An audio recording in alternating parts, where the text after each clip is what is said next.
What's up?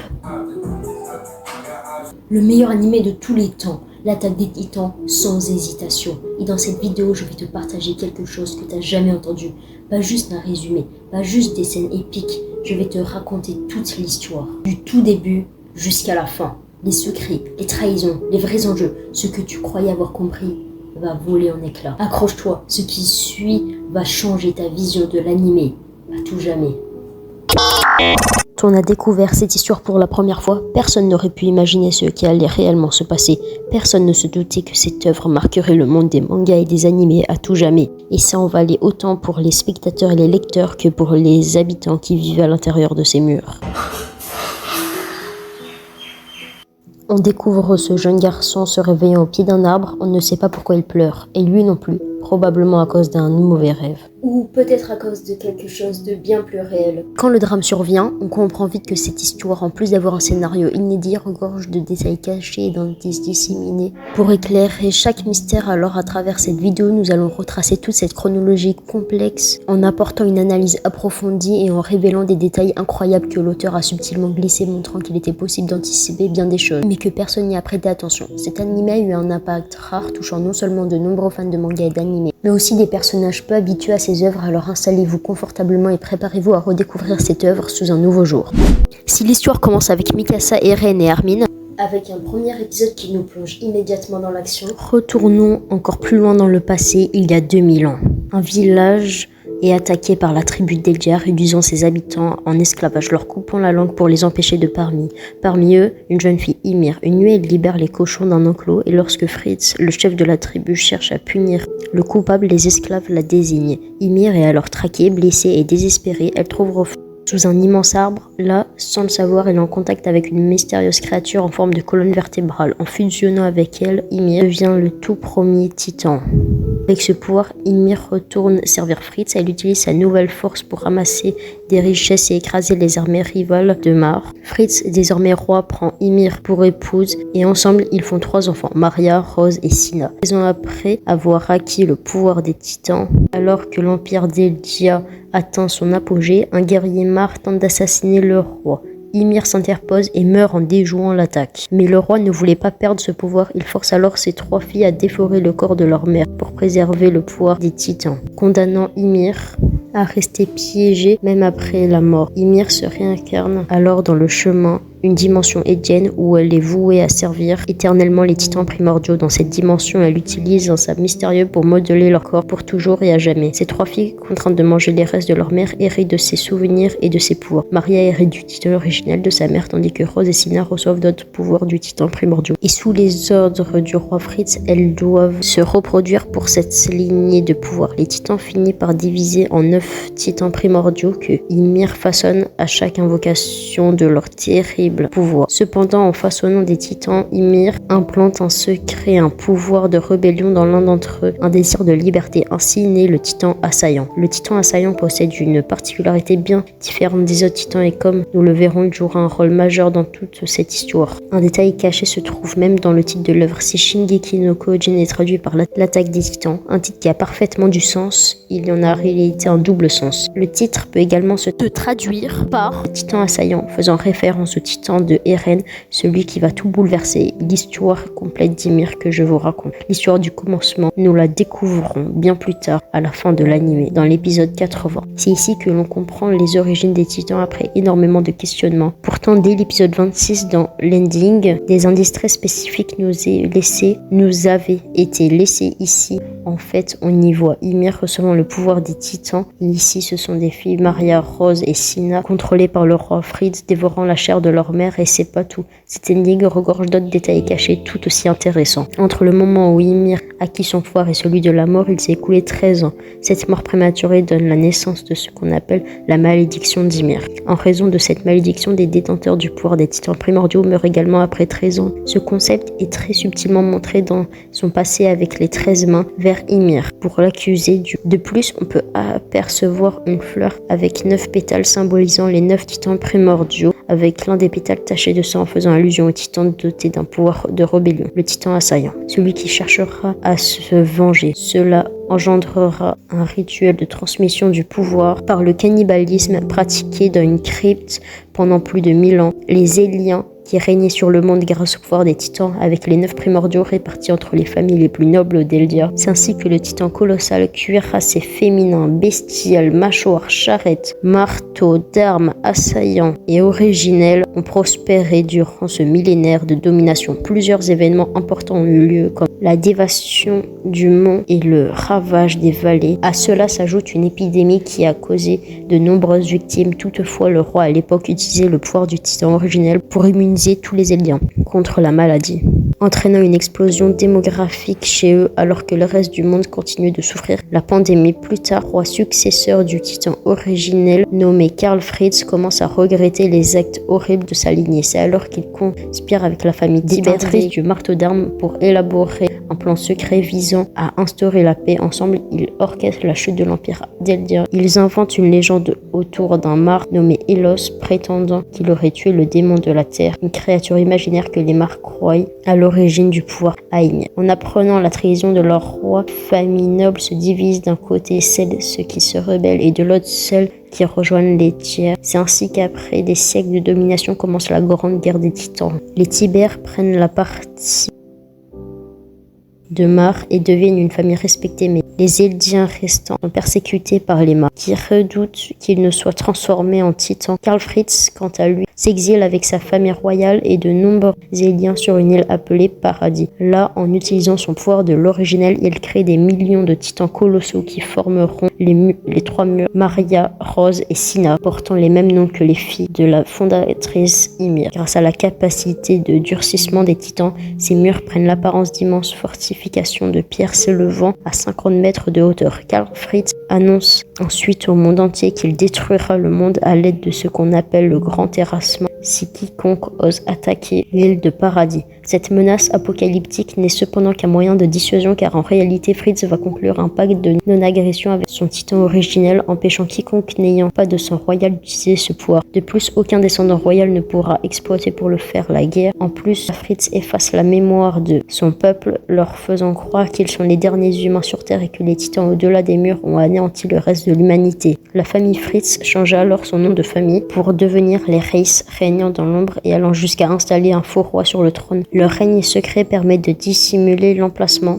du titan originel et d'empêcher la population de se poser trop de questions. Ainsi, en découvrant Eren, Mikasa et Hermine et les autres, on pense qu'ils sont les derniers survivants du monde, enfermés derrière ces 3 murs et constamment menacés par ces titans qui errent à l'extérieur. On est alors plongé dans cette intrigue qui, comme vous l'avez compris à présent, est une grande partie une illusion, une version altérée de la réalité. On croit alors que Paradis est le seul continent de ce monde. Pourtant, dès le premier épisode, au tout début, l'indice était soumis. Dans l'image de titre de l'épisode 1, on peut voir 2 continents, d'un côté Paradis avec ses murs et de l'autre la République de Mar, séparée par l'océan avec des bateaux qui voguent entre eux. Pourtant, personne ne, alors avec de l'attention, dès le début, on aurait s'en était rendu compte. Un bataillon d'exploration est alors mis en place, ayant pour mission de combattre les titans et d'en apprendre davantage sur les terres au-delà des murs. La religion, quant à elle, occupe une place primordiale, décourageant quiconque de vouloir s'aventurer à l'extérieur. D'ailleurs, lors des rites religieux, on remarque que leur posture se tenait coude à coude forme la structure des 3 murs, tout comme les titans forment réellement ces murailles. De l'autre côté de l'océan, nous découvrons Grisha Yeager qui rejoint un groupe de résistants eldiens. Au sein de ce groupe, ils rencontrent Dina Fritz et ils auront un fils nommé Sig. D'un côté, la révolution eldienne apportée par ses parents et de l'autre, la propagande Mar au travers de ses grands-parents. Et quand on aperçoit Sig avec ses jouets en détail et dissimulé l'un de ses jouets une forme particulière, un indice subtil qui partage son futur rôle, porteur du titan bestial. Il ne s'agit pas ici d'un foreshadowing puisque l'on savait déjà qu'il détenait ce pouvoir avant même de découvrir son passé, mais c'est juste un petit clin d'œil sympa sous les détails de son mentor Tom. Xavier Sig prend la décision tragique de dénoncer ses parents aux autorités pour assurer sa survie et celle de ses grands-parents. Les résistants eldiens sont alors transformés en titans et exilés sur l'île de Paradis, à l'exception de Grisha, sauvé par Eren Kruger, qui cachait lui-même un secret. Il était détenteur du titan assaillant. Kruger partageait la même ambition que Grisha de restaurer la grandeur du peuple eldien. Grisha Grisha Yeager reçoit des souvenirs d'hommes qui lui est intime de se battre. Poussé par cette vision, il décide de transmettre à Grisha le pouvoir du titan assaillant. Après lui avoir injecté le sérum nécessaire pour le transformer en titan, il se laisse dévorer, sacrifiant sa vie pour lui léguer ce pouvoir. Grisha parvient finalement à s'infiltrer dans le royaume sur l'île de Paradis. Il est découvert errant près des murs par Kiss Shadis, pensant avoir affaire à un déserteur. L'objectif de Grisha à l'intérieur des murs était clair, s'emparer du pouvoir de l'originel et briser le pacte de non-agression afin de restaurer la grandeur de l'Empire Eldien. Mais au détour d'un café avec Kiss Shadis, Grisha fait la rencontre de Carla et il tombe amoureux de cette union. Né Eren Yeager, son second fils issu d'une autre femme. Ces naissances ne faisaient pas partie du plan initial de Grisha qui, je le rappelle, était en mission d'infiltration. De l'autre côté de l'océan, les Mars, conscients de la montée de puissance de ces forces militaires ennemies, de la perte progressive de l'efficacité des titans, décident de lancer une expédition sur l'île de Paradis. Leur objectif, s'emparer du pouvoir du titan originel capable de contrôler tous les titans à sa guise. Alors d'un côté, nous avons Rayer Brown, Annie Leonard Beltover et Marcel Gillard, choisis pour mener cette mission d'infiltration sur Paradis. Et de l'autre, Grisha Yeager, déjà infiltré. Les deux camps partagent donc un objectif commun, dérober le pouvoir du titan originel, chacun visant une finalité différente. Sur le chemin, Marcel Galliard, détenteur du titan mâchoire, tombe sous les grippes d'un titan pur qui le dévore. Ce titan pur n'est autre qu'Ymir, qui autrefois vivait aussi dans la République de Mars du côté des Eldiens. Autrefois, un groupe religieux s'était formé voulant un culte à Ymir, la fondatrice des Titans. Ils avaient choisi une jeune orpheline des rues pour devenir leur représentante, la baptisant du même nom que la fondatrice, Ymir. Elle fut traitée comme une véritable princesse jusqu'à ce que les Mars découvrent l'existence de ce groupe. En représailles, tous les membres accusèrent Ymir et elle fut transformée en titan, condamnée à errer sur l'île de Paradis pour l'éternité. C'est ainsi qu'elle se retrouva par un étrange coup du destin à cet instant précis lorsque le groupe d'infiltration se dirigeait vers Paradis. En dévorant Marcel, Ymir obtient le pouvoir du titan mâchoire, ce qui lui permet de redevenir humaine. Elle gagne alors les murs portant en elle ce secret. Il faut savoir qu'à ce moment-là, Ymir est en réalité âgé de 77 ans, ayant passé 60 ans de sa vie à errer sous sa forme de titan. Nous y voilà au jour fatidique, le jour où l'humanité s'en est souvenue. C'est au moment où les guerriers de Mars lancent leur assaut. Bertholdt, porteur du pouvoir du titan colossal, détruit le mur, laissant les titans envahir l'intérieur. Dina Fritz, transformée avec les autres résistants, avance inexorablement vers Carla, la mère d'Eren, épargnant alors mystérieusement Bertholdt qui était également sur son chemin en forme humaine. Mais est-ce que tout cela est un hasard? Nous comprendrons plus tard. Eren, témoin impuissant de la dévoration de sa mère, jure ce jour-là d'exterminer tous les titans jusqu'au dernier. Pendant ce temps, Grisha, informé de l'attaque, s'en prend directement à la famille Reis cachée dans leur chapelle et leur dérobe le pouvoir du titan originel. C'est un peu plus tard que Grisha ramène Eren pour lui injecter le liquide transformé en titan pour afin qu'il dévore et hérite non seulement du pouvoir de l'assaillant mais aussi de l'originel. À ce moment-là, Eren porte donc deux pouvoirs de titan sans en avoir conscience. Nous arrivons au début de l'histoire que nous connaissons tous avec Eren rejoignant le bataillon d'exploration du côté de Mikasa et Armin. Parmi eux se trouvent également Rainer, Bertholdt et Annie infiltrés, mais aussi Ymir qui dissimulait son pouvoir de titan mâchoire. D'autres personnages importants gravitent aussi autour de Jean, Connie, Sacha ou encore Krista qui cachera aussi un secret très important. Nous, spectateurs et lecteurs, on finira par découvrir qu'Eren peut en fait se transformer en titan. Et d'ailleurs, détail intéressant, beaucoup de titans présents à ce moment, là où une apparence qui n'est pas du tout un hasard. On reconnaît clairement les résistants eldiens qui accompagnaient Grisha avant d'être transformés en titan. Lorsque la vérité sur Eren éclate, révèle qu'il atteint d'un pouvoir de titan, il échappe de justesse à l'exécution et plutôt que de le condamner, ses supérieurs préfèrent exploiter cet avantage pour percer les secrets du titan et utiliser sa force à leur profit. Angie se lance alors dans des expériments de capture de titans pour mener ses recherches, mais dans l'ombre des titans sont mystérieusement assassinés, ouvrant la voie à une intrigue plus profonde. Un ou plusieurs traîtres se cachent parmi eux. C'est ainsi que les titans féminins entrent en scène, révélant peu à peu les tenants et aboutissant la mission d'infiltration de Rainer, Bertholdt et Annie. Et vous voyez à ce moment emblématique où Bertholdt et Rainer avouent être respectivement le titan colossal et le cuirassé, on nous a glissé plein d'indices subtils qui nous permettaient de découvrir leur secret, tout comme celui d'Annie, le titan féminin. Tout d'abord, ici dans l'épisode 3, lorsqu'on mentionne le titan colossal, nous avons un plan sur Bertholdt, et lorsqu'il parle du titan cuirassé, le plan se focalise sur Rainer. Mais ça, c'est rien du tout par rapport à ce qui vient ensuite. Annie, Bertholdt et Rainer sont les seuls personnages que l'on voit porter un suite à capuche dans l'enceinte des murs. Vestimentaire inhabituel à paradis suggère qu'ils viennent d'un autre lieu ou un autre indice se cache alors des affrontements avec le titan féminin. Armin demande aux autres de couvrir leur tête avec leur capuche avant de combattre, soulignant l'importance pour Annie de ne pas reconnaître Eren. Mais à ce même moment, Rainer, lui, juste avant d'attaquer, retire sa capuche car il faut qu'Annie la reconnaisse étant donné qu'ils sont alliés. Dans l'opening Winds of Freedom, nous voyons les personnages du bataillon d'exploration défiler regardant tous vers la gauche, mais les trois derniers à passer, Rainer, Bertholdt et Annie, détendent progressivement leur regard à l'opposé, mettant en valeur leur envie de rentrer chez eux. Par ailleurs, Bertholdt avait cette manière particulière de dormir, les jambes en l'air et croisées. En réalité, c'est une manière de dormir et une référence à la carte de tarot du pendu, symbole de trahison et d'hypocrisie. Deux sentiments qu'il a tout au long de sa mission, et pour renforcer ce lien, Bertholdt raconte à ce moment donné l'histoire qu'il a volée à un homme qui l'a raconté. Cet homme, terrifié par les titans, raconte qu'il a abandonné ses 3 enfants pour fuir, mais rongé par la culpabilité, il s'est pendu. Ici, Ymir trouve une boîte de conserve et dit qu'elle n'aime pas le hareng. Pourtant, elle n'est pas censée comprendre cette écriture qui est différente de celle utilisée à l'intérieur des murs.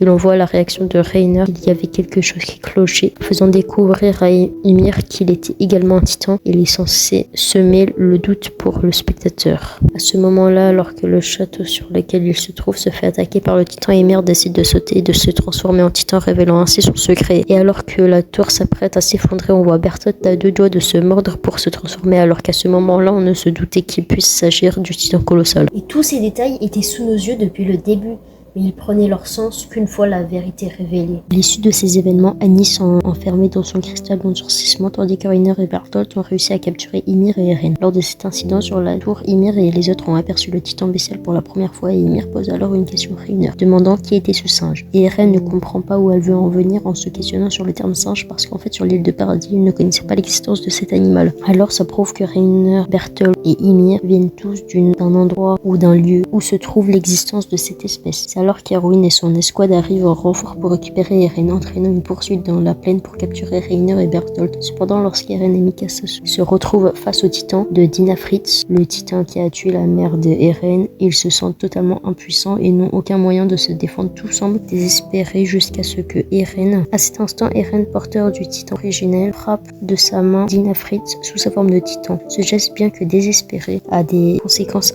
inestimables. Elle est membre de la famille royale et Eren éveille le pouvoir du titan originel, lui permettant de contrôler tous les titans. À cet instant, une horde de titans se dirige alors vers Dinafritz pour la dévorer, animée par l'ordre d'Eren. Rainer et Bertholdt se dirigent finalement vers leur continent avec Ymir pour qu'elle fasse dévorer par un membre de l'armée, récupérer son pouvoir. Par la suite, Eren et ce qu'il reste du groupe d'exploration sont transférés et servent sous les ordres de Levi. On apprend que le gouvernement est maintenant contre eux et craignent les connaissances trop approfondies sur les titans et les murs. La réelle menace était Eren et son pouvoir de titan, mais aussi Krista qui a révélé sa véritable identité et qui s'avère en réalité être Historia Reiss, une descendante de la famille royale. C'est à ce moment-là que Kenny Ackerman et son escouade de force de l'ordre qui sont envoyés pour capturer Historia et Eren. Nous avons alors une confrontation entre Kenny et Levi qui se révèle être Ackerman lui aussi. Et lors du duel met en lumière l'histoire complexe du clan Ackerman, qui à l'origine servait de bras armés à la famille royale durant la plongée d'Eldia des Eldiens sur lesquels les anciens rois ont réalisé des expériences scientifiques grâce au titan originel. Mais après l'exil du roi Karl Fritz, les Ackerman étaient aidés. Les Eldiens furent persécutés et contraints de se réfugier sur l'île de Paradis, tout comme une autre famille, les Azumabito. Lorsque le roi Karl Fritz utilisa son pouvoir pour effacer la mémoire des Eldiens et remodeler l'histoire des Ackerman, et les Azumabito restèrent immunisés, conservant leur mémoire intacte. Cette situation les pousse à se rebeller contre les plans du roi, entraînant leur persécution, jusqu'à presque les mener à l'extinction. En sacrifice ultime, le chef des Ackerman offrit sa propre vie pour assurer la survie de la lignée, ainsi que les Ackerman restant durs se cachaient trouvent refuge dans la cité souterraine. D'ailleurs, beaucoup ignorent réellement l'histoire de Levi Ackerman, car elle est racontée dans des épisodes spéciaux. Alors, rapidement, qui est réellement Levi Ackerman? Levi est le fils de Xula Ackerman, une prostituée qui travaille dans les cités souterraines et qui est tombée enceinte d'un de ses clients. Un jour, Kenny Ackerman, son frère aîné, se rend en ville pour rendre visite à sa sœur mais découvrit qu'elle était morte. C'est ainsi qu'il rencontre Levi, son neveu, assis près du lit de sa mère. Kenny décida de prendre soin de lui et de l'élever du mieux qu'il pouvait. Il était rapidement devenu plus fort grâce à son entraînement mais aussi grâce à sa lignée d'Ackerman, lui conférant les compétences de ses ancêtres. Plus tard, Levi devint un voyou dans les bas-fonds et toujours dans les cités souterraines aux côtés de 2 autres mercenaires, régnant sur la loi à l'aide de l'équipement tridimensionnel. Le chef de l'escouade Hermine Swiss découvrit Levi, réalisa sa puissance hors du commun ainsi sa matière de l'équipement malgré le fait qu'il n'ait jamais été membre du bataillon d'exploration. Au fil du temps, Levi finit par rejoindre l'escouade avec ses 2 camarades devenus ses amis. Malheureusement, lors d'une mission, ses camarades périrent, révélant à quel point la vie de Levi a été marquée par la perte d'êtres chers. Après de multiples événements, le bataillon d'exploration découvre finalement que la véritable lignée royale est la famille Reiss et que le roi actuel n'est qu'un imposteur. Ils envisagent alors de renverser la famille Reiss et de placer Historia, héritière légitime, sur le trône. Ils localisent la chapelle où se cache la famille Reiss et s'y introduisent par réfraction. Là-bas, ils rencontrent Kenny Ackerman et son escouade. Et il est crucial de bien comprendre qui est vraiment Kenny, car beaucoup n'ont pas bien compris cette partie de l'œuvre qui ouvre un tout autre enjeu. Cette fois-ci, leurs ennemis ne sont pas seulement les titans, mais aussi les humains. Kenny a eu vent d'un contact au sein du gouvernement, lui informant l'existence secrète de la famille Reiss. La véritable famille royale, Kenny a alors traqué Uri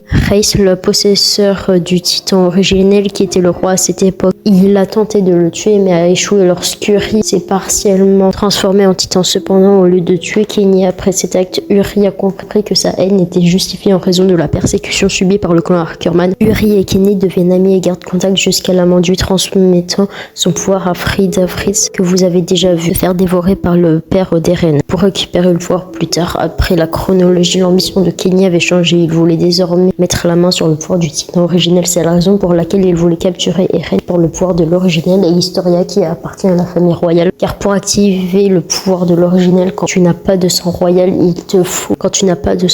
je te rappelle, il faut entrer en contact avec un membre de la famille royale. Selon lui, avec le pouvoir de l'originel, il aurait pu établir la paix dans ce monde. Dans cette crypte se trouve Rod Reiss qui désire qu'Historia prenne possession du pouvoir du titan d'Eren. Enchaîné, il est lui-même prêt à lui donner son pouvoir. Cependant, Historia refuse, brisant la seringue de liquide. Rod Reiss se jette alors sur le liquide pour l'ingérer, tant bien que mal, et devient un gigantesque titan qui fait s'écrouler la chapelle. Eren et Historia et les autres parviennent à s'en sortir ensemble. Et ensemble, ils réussissent à vaincre cet immense titan. Kenny, lui, bien qu'ayant survécu à la transformation de Rod, est gravement blessé alors que Levi le trouve. Il constate que Kenny est sur le point de mourir et dans un ultime acte de générosité, Kenny lui donne une injection de titan qu'il aurait pu utiliser pour sauver. Cependant, il en a pas besoin car il a perdu tout ce qu'il avait. Kenny finit par mourir sur l'arbre où il se reposait, marquant la fin d'un personnage complexe dont les choix ont façonné l'histoire. Après tous ces événements, le bataillon d'exploration se lance dans une nouvelle mission, aller à Shigunshina pour découvrir la cave du père d'Eren. Sauf qu'à ce moment-là, pour les spectateurs, il se produit quelque chose de vraiment inattendu.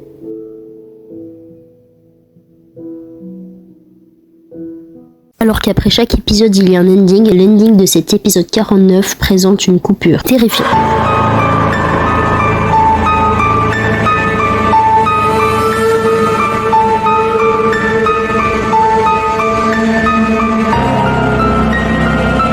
Et juste après cette coupure, nous voyons Levi discuter avec Eren et Mikasa qui ne semblent pas du tout être en accord avec ce sujet. À côté d'eux, on aperçoit 2 corps et on comprend que cet épisode 49 faisait un clin d'œil direct à ce qui allait se passer à la fin de cette mission où un choix cornélien devrait être fait. Le bataillon arrive alors à Shigunshina, mais Reiner se cache dans les murs attendant le moment propice pour tenter de récupérer Eren. Il tombe alors dans une embuscade entourée par des titans et cette fois ce n'était pas en compagnie de Bertolt mais aussi du titan bestial. Reiner va finalement se faire battre et c'est au tour de Bertolt d'intervenir. Se transformant en titan colossal en plein centre du district. Ensemble, ils se battent contre les titans et contre Bertolt tandis qu'Erwin et le reste de l'escouade sont chargés d'attaquer le titan bestial. Ce chaos est en réalité une distraction pour permettre à Levi d'attaquer directement le titan bestial. Au même moment, Reiner et Bertolt sont défaits mais Armin subit de graves brûlures lors de l'attaque contre Bertolt alors que Reiner et Sig parviennent à s'échapper grâce au titan charrette. Sig annonce qu'il reviendra pour chercher Eren. Le major Erwin et Armin sont tous les deux sur le point de mourir mais il y a une possibilité de sauver l'un des deux, car Levi détient la seringue de liquide donnée par Kenny. En l'injectant, la personne pourra se transformer en titan, dévorer Bertolt pour revenir à la vie tout en héritant du pouvoir du titan colossal. C'était cette scène qu'on voyait dans l'ending de l'épisode 49. C'est finalement Armin qui va être choisi après un débat difficile. D'ailleurs, dans l'opening 5, au moment où le zoom arrive sur le titan colossal, nous apercevons le visage d'Armin,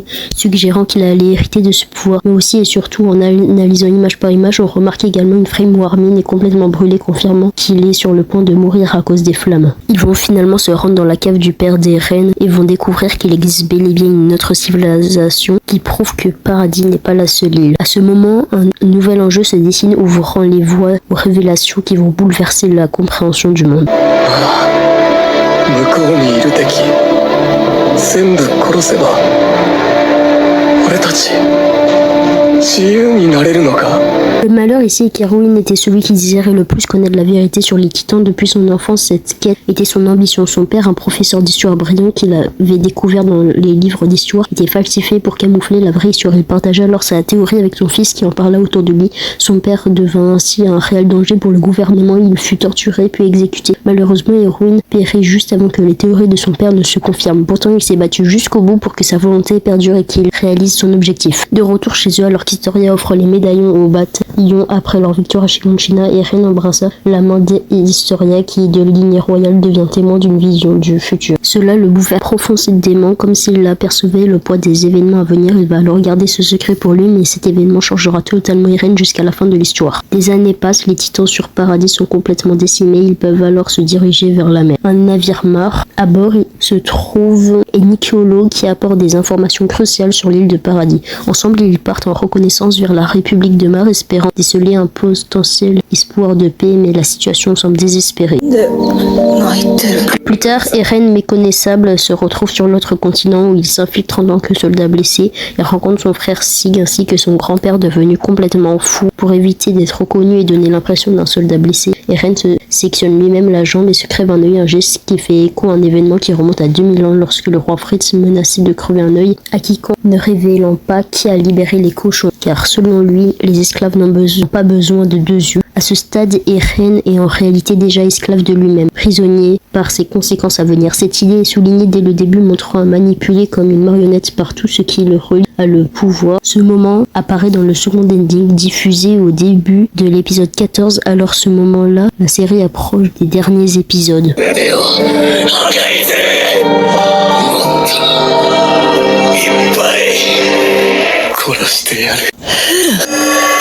Eren, sous sa couverture de soldat, blessé Jace le jeune et innocent Falco pour lui faire envoyer une lettre à Paradis. Les informations de ses intentions et de ce qui va se passer. Pendant ce temps, Willy Tybur monte sur scène pour annoncer qu'il souhaite récupérer le titan originel. D'autres nations sont invitées à allier avec lui, présentant un discours théâtral et dramatique pour le sacrifice qu'ils ont enduré. Protéger le monde, mais sous la scène, une rencontre inattendue a lieu. Reiner se trouve en face d'Eren. Ce moment fait écho à un échange marquant de l'épisode 4 où Reiner avait prédit que la prochaine fois Eren jouerait le rôle du méchant. Tout prend sens. Reiner, qui était perçu comme le méchant sur l'île de Paradis, et maintenant Eren qui est à son tour perçu comme le méchant sur ce nouveau continent. Parce qu'au fond, Eren et Reiner sont pareils, ils partagent un même destin, poussés à s'infiltrer et à commettre l'irréparable pour la liberté de leur peuple. Cette poignée de main est chargée de symbolique. Reiner, accablé par le poids de ses actes, sa propre fin, faisant un parallèle à Bertolt qui lui aussi cherchait une forme de libération à travers la mort, car bien qu'ils soient comportés comme des héros aux yeux de leur peuple, leurs actions ont eu des conséquences dévastatrices. Alors que Will Tybur déclare la guerre et Eren se transforme soudainement en titan sous la scène, tuant de nombreuses personnes et Révélion, dont Willy Tybur qu'il dévore sans pitié à peine. Après cela, Armin fait son entrée fracassante en se transformant en titan colossal sur la côte,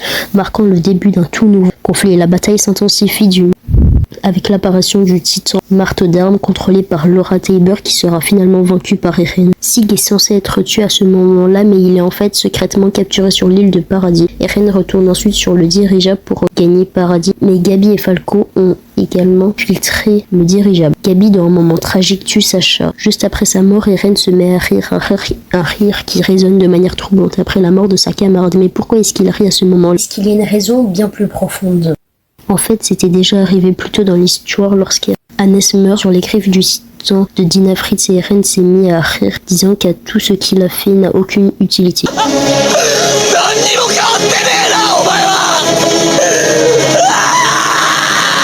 Lors de la mort de Sacha, on comprend que c'est la même situation et même si elle dit qu'elle souhaite de la viande juste avant de mourir et que c'est une situation peu appropriée pour dire ça, Eren se met à rire parce qu'il n'a pu la sauver encore une fois. Encore une fois, il a eu des victimes collatérales parmi les gens qu'il aimait, sauf qu'à ce moment-là, tout est fait de sorte à ce qu'on voit Eren comme un antagoniste, comme la véritable vilain de l'histoire. Alors quand il se met à rire, à ce moment-là, on imagine juste qu'il est simplement fou et sadique. Plus tard, après tous ces événements, l'île de Paradis tombe progressivement sous le contrôle d'Eren et de Sig, révélant le plan de ce dernier. En fait, le plan de Sig est une éradication douce visant à libérer le monde de la peur des titans et à franchir les Eldiens de leur souffrance. Grâce aux capacités du titan originel, il envisage de stériliser tous les Eldiens, imitant ainsi l'approche de Karl Fritz dans le passé qui avait effacé la mémoire des Eldiens. Le pouvoir de l'originel associé au sang royal permet d'intervenir scientifiquement sur les Eldiens. Cette fois cependant, l'intervention s'effectuera par une suppression de leur capacité à se reproduire, conduisant ainsi à une extinction progressive sur les 100 prochaines années. Un plan qui semble convenir à Eren. Ou du moins, c'est ce que l'on croit. Eren qui n'attrape pas la balle et qui justifie ça par sa faiblesse due aux blessures. Alors Sig disait qu'il était préférable de faire une poignée de main sans contact en laissant cette balle. C'est parce qu'il pensait qu'il était encore trop tôt pour qu'il se connecte. Je le rappelle, Eren possède le titan original et Sig son demi-frère et la ligne royale grâce à sa mère Dina Fritz. Peu à peu on commence à comprendre qu'Eren a possiblement un autre plan en tête. Un plan qui pourrait contrecarrer celui de Sig. Sur l'île de Paradis, Sig est également contaminé du vin avec du liquide cérébrospinal, le même liquide qui transforme n'importe qui en titan, prenant ainsi le contrôle total. Au même moment, Mar lance une contre-attaque dévastatrice sur l'île. Il y a alors des ennemis à l'intérieur et à l'extérieur, créant un conflit sur plusieurs fronts qui déterminera le sort de Paradis. Malheureusement, Falco est l'une des personnes qui consomme le vin contaminé et dès que tu as bu du liquide, il suffit d'un cri de Sig pour déclencher le pouvoir du titan bestial, transformant toutes les personnes contaminées en titans. De nombreux soldats en ont bu et parmi eux se trouve par exemple le commandant Pixis, le plus haut responsable militaire de la défense de Paradis. Alors quand le frère de Falco supplie Sig de ne pas transformer son frère en titan, ce dernier incapable décide de créer, transformant ainsi toutes les personnes ayant consommé le vin, plongeant Paradis dans le chaos et la désolation.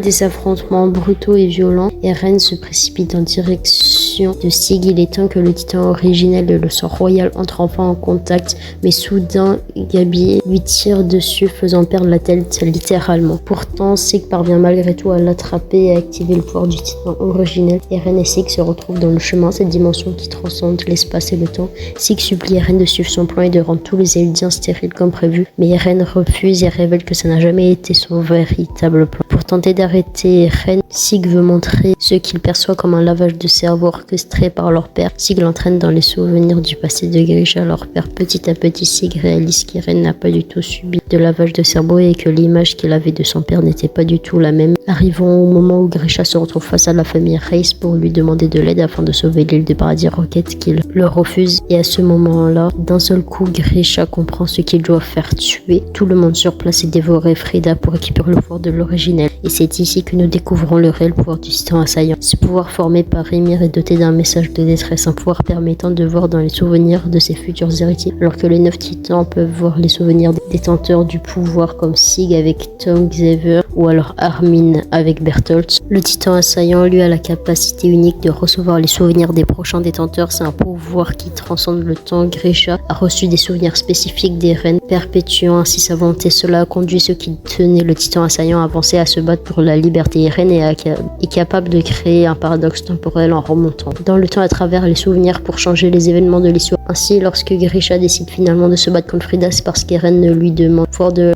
l'assaillant n'est pas de voir dans le futur, mais de percevoir les souvenirs des prochains détenteurs. Mais comment Eren a-t-il découvert le véritable pouvoir du titan assaillant? Contrairement aux autres détenteurs, en fait, c'est lorsqu'il embrassait la main d'Historia qu'il s'est rendu compte en voyant lui-même dans les souvenirs de son père. C'est très complexe, mais ça explique aussi pourquoi Eren est le seul détenteur de l'originel à avoir dévoilé son pouvoir. Ça ne peut se faire qu'avec le dernier de la chaîne, en fait. Ainsi, si Eren a découvert l'étendue de ses pouvoirs, c'est parce qu'il a vu dans son propre futur qu'il allait utiliser ce pouvoir. En gros, tout se passerait comme ça doit se passer, car le passé a été modifié par le futur, créant un avenir inéluctable.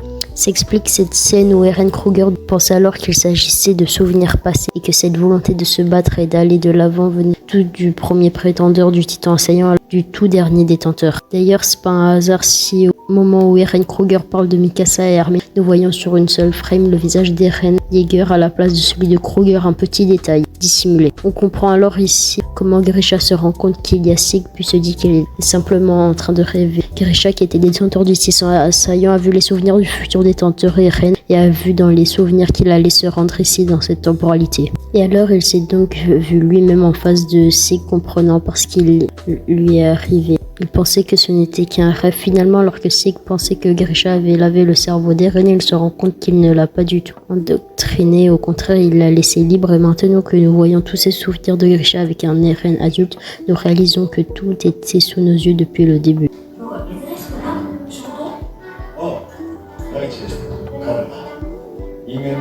Scène où Grisha donne la clé à Eren en regardant pas du tout en direction des enfants, mais bien en direction d'Eren qui observe, mais c'est pas tout. Beaucoup remarqué qu'après toutes ces informations a été dissimulé à différents endroits, le montrant en regardant ses propres souvenirs. Et si ce Grisha devant ses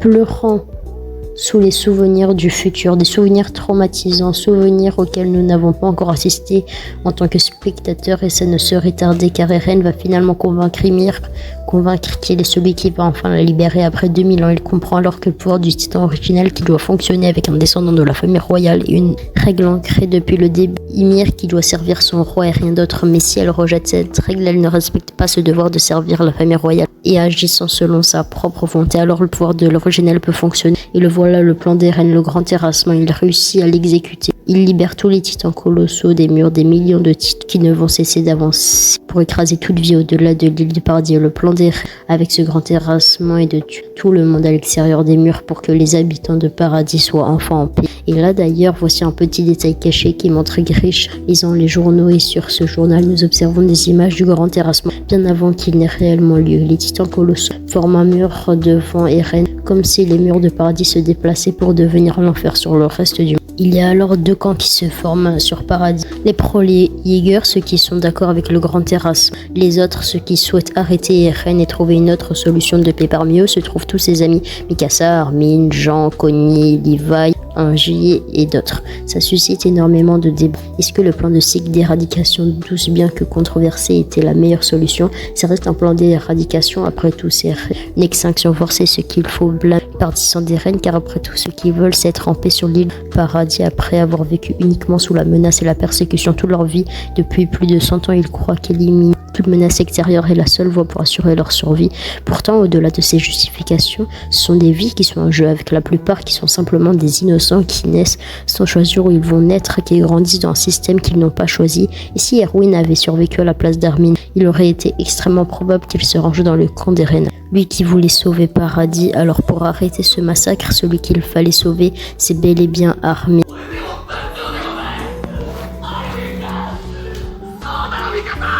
Qu'ils interviennent, ces personnages comme Armin et ses alliés qui cherchent une solution moins destructrice, se battant pour préserver le maximum de vie et même celle de leurs ennemis. La voix de la raison représentée par Armin et ses compagnons, la voix qui s'oppose à celle de la vengeance aveugle. Finalement, ce grand terrassement a bel et bien commencé avec un Eren plus terrifiant que jamais et ses amis qui tentent de les résoudre, mais déchirés entre leur amitié et la nécessité. Sous cette nouvelle forme, il ressemble à un hallucigénia, incarnant l'idée qu'il ne peut pas reculer, tout comme cet animal fossile qui, à cause de la configuration de son corps, ne peut physiquement pas marcher en arrière. Ce parallèle symbolise est désormais engagé dans une voie sans retour, avenant inexorablement tant que personne l'arrête.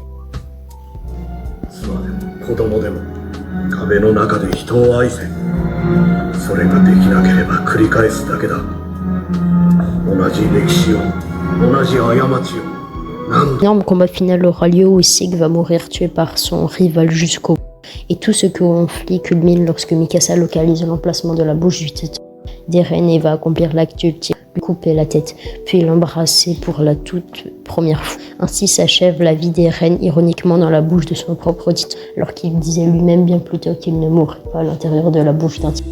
Cette scène finale fait un 10 disséminé tout au long de l'œuvre. Dans le deuxième ending, Au 14e épisode seulement, on voit Mikasa regarder vers ses mains comme si elle tenait quelque chose, comme si elle tenait cette tête d'Eren. Qu'à ce moment-là, on ne voit avec un arrière-plan un rocher, un dessin d'une montre religieuse, un animal connu dont la femelle est connue pour couper la tête du mâle après la couple, révélant la conclusion tragique d'Eren. Tout était sous nos yeux, mais on ne pouvait pas le savoir à ce moment-là. D'ailleurs, ce moment où nous voyons l'échange entre Sig et Eren, tout était là. Regardez leurs ombres. Aucune d'elles ne représente de tête. Un signe que les deux frères partageront ce même destin. Finalement, dans les chemins, nous assistons à une scène où Eren révèle ses motivations à Armin. Il explique que grâce à son pouvoir, il pouvait influer sur les décisions des précédents détenteur du titan assaillant, et avec ce pouvoir, il a essayé de nombreux choix et de nombreux futurs alternatives pour qu'au final, le grand terrassement soit la seule solution trouvée pour offrir une vie tranquille à ses amis sur Paradis, même auprès de lourds sacrifices. Pour répondre à la question de tout à l'heure, pourquoi Eren a laissé Bertolt.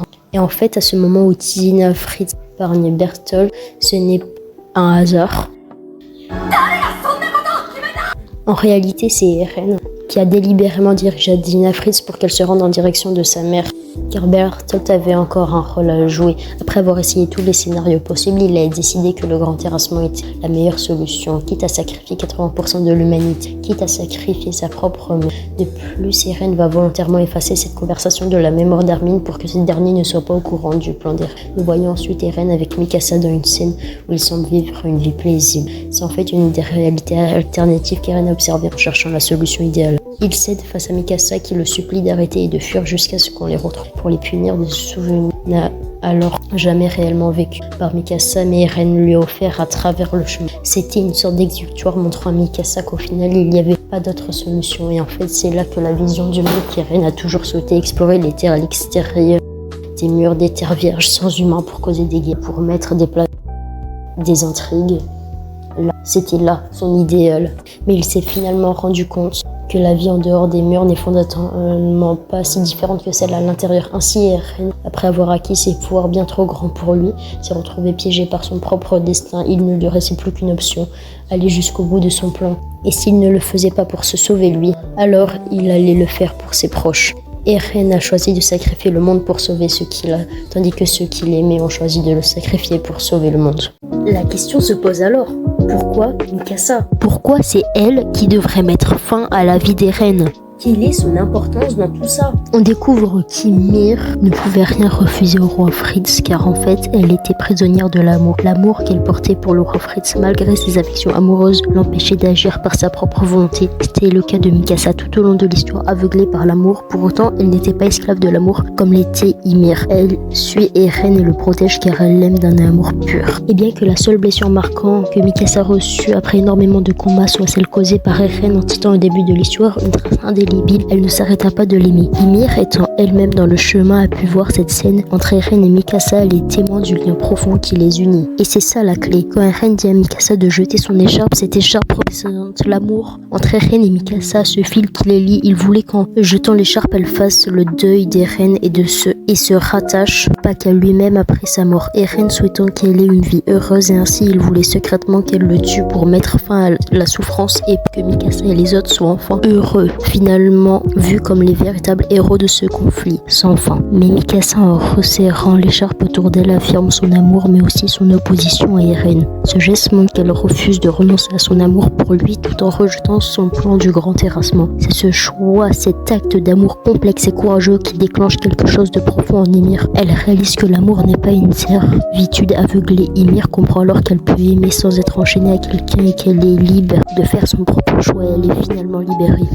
Après 2000 ans de soumission à son amour pour le roi Fritz, finalement, comme prévu, elle va garder cette écharpe et cet oiseau symbolisant Eren va lui resserrer, montrant qu'il est finalement d'accord. Elle n'a pas besoin de se détacher et l'oublier à jamais. Lorsque nous revenons au tout début de l'histoire, la scène où Eren pleure dans le premier épisode prend tout son sens. Il rêvait de tout ce qui allait arriver dans le futur et de comment tout cela se terminerait. D'ailleurs, dans le manga, il y a un passage qu'on ne voit pas dans l'anime où Eren, se réveillant, voit Mikasa et lui demande depuis quand ses cheveux sont aussi longs. Et en fait, ça explique car dans son rêve, il a vu Mikasa du futur avec ses cheveux plus courts. Cet arbre où toute l'histoire débute, c'est aussi là où tout se termine pour Eren. Et dans le tout premier chapitre, c'était indiqué, c'était devant les yeux des lecteurs, avec cette croix gravée sur le tronc marquant l'endroit précis où la tombe d'Eren serait plus tard située. Sur cette tombe, il est écrit ici pour toujours repose en paix, mon bien-aimé, très cher. Nous remarquons que le nom d'Eren ne figure nulle Car sur la pierre tombale, il s'apparaît logique car mentionner son nom, celui de l'homme qui a causé des destructions de toute vie, aurait conduit à la profanation de sa tombe. Mikasa, en ne gravant pas son nom, a choisi de protéger son souvenir. Le manga se termine au chapitre 139, un chiffre symbolisant la fin d'un cycle, tandis que le numéro 140 représente la liberté, un nombre qui ne sera jamais atteint pour cette œuvre, montrant que cette quête de liberté est impossible. Pourtant, l'histoire semble être enfin achevée après 2000 ans. Voici les toutes dernières images que nous avons à la fin de l'anime et nous voyons Paradis qui atteint un niveau technologique du 21e siècle. Après quelques décennies avec des gratte-ciel et des bâtiments modernes, cela continue d'avancer et nous voyons carrément une cité futuriste. Finalement, tout cela résulte en une guerre et les bâtiments sont complètement rasés par une arme nucléaire, montrant que même si un cycle était terminé, la boucle n'est jamais bouclée et le cycle de haine n'a jamais véritablement rompu. Continuera de tourner. La conclusion de l'histoire montre un jeune garçon et son chien errant dans les ruines de Paradis où il découvre un immense arbre ressemblant étrangement à celui qu'Ymir avait rencontré des siècles auparavant. C'est d'ailleurs l'arbre où Eren a été enterré. Le garçon pénètre alors dans le gouffre de l'arbre et c'est ainsi que l'histoire se termine, faisant allusion au fait que toute cette chaîne va finalement recommencer, une chaîne qui aura duré 2000 ans pour nous, lecteurs et spectateurs, mais qui durera en fait bien plus longtemps et pour l'éternité, tant que l'humanité subsiste.